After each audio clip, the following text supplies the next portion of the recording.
Армысыздар, тәуелсіздік пен достықтың туын тіккен, елдің ертеңгі күннің еңселі ұрпағын саналыққа тәрбиелеп жүрген ұстаздар қауымы.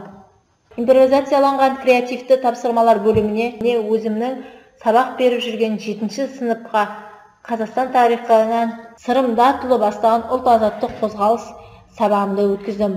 Бұл сабақтың оқу мақсаты халықтың отаршылыққа қарсы ұлт азаттық күрестің себебін анықтау, бағалау критерийі сырымды атылы бастаған ұлт азаттық көтерілістің себебін және салдарын сипаттайды. Ұлт азаттық көтерілістің қамту аумағын және бағыттарын карта арқылы көрсетеді. Көтерілістің отаршылыққа саясатын тежеу алмасу себептерін талдайды.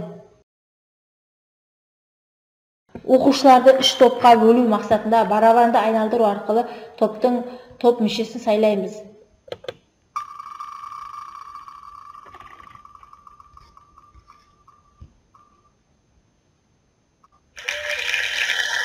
Қуанышбекті сайлап алдық топ басшысы ретінде. Одан кейін топ мүшелерін сайлаймыз. Міне, осылай оқушыларды сайлап алдық. Өткен білім бойынша оқушыларды білімін тексеру мақсатында сұраққа жауап алдым. Кенесарының өмір сүрген жылдары. Оқушылар өз жауаптарын таңдайды. Міне, оқушылар осылай өз жауаптарын таңдады. Келесі, Кенесарға көзсіз ерлікпен тән еді деген орыс жазушысы кім? Міне, оқушылар өз жауаптарын таңдап отырды. Сырым көтерілісі неше жылға созылды? Сырымды атылының көтерілісі 10 жылға созылды.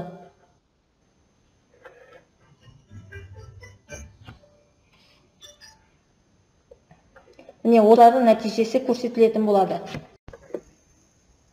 Сырымды атылы бастаған ұлт азаттық көтерілістің қамтылған аумағын және бағытын картадан көрсете отырып түсіндірдім. Одан кейін оқушыларды топтық жұмыс берілетін болады. 3 топқа 3 түрлі тапсырма беріледі.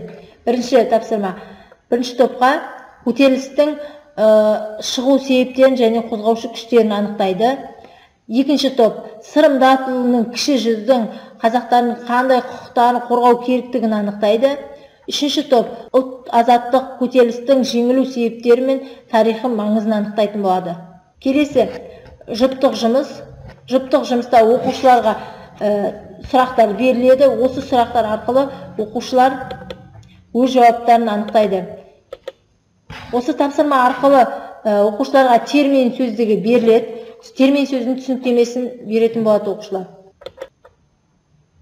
Келесі оқушыларға сергіту тапсырмасын алған болатын. Осы тапсырма арқылы оқушылар берілген тапсырманы сәйкестендіретін болады. Мысалы, біз 1792 деп келтіретін болсақ, ол сәйкес келе ме?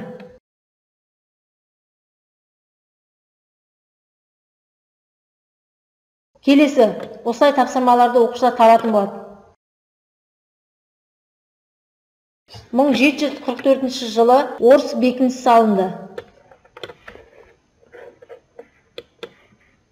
Осылай оқушылар өздерін сәйкестендіруін жасайды.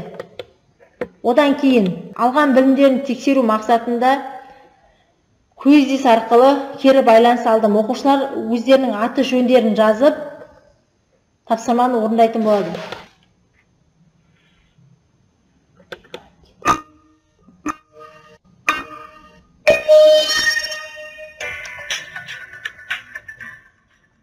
Мың 1790 жылы сырымды атылы жастағыларды ортаға шабуыл жасаған есім заңдарын өлтірген кейінгі жағдайды қалыптастыр.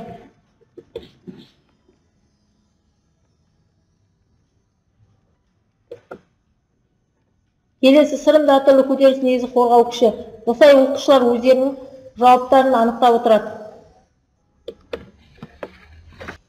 Өзін өзі бағалау немесе өзін өзі тексеру рефлексиясы бойынша оқушылар бүгінгі сабақта қандай білім алдым, бүгінгі сабақта маған тапсырманы орындау кедергі болды, маған қиындықты жеңу үшін не істеу қажет, бүгінгі сабақта не үйрендім деген сұрақтарға оқушылар өз жауаптарын жазатын болады.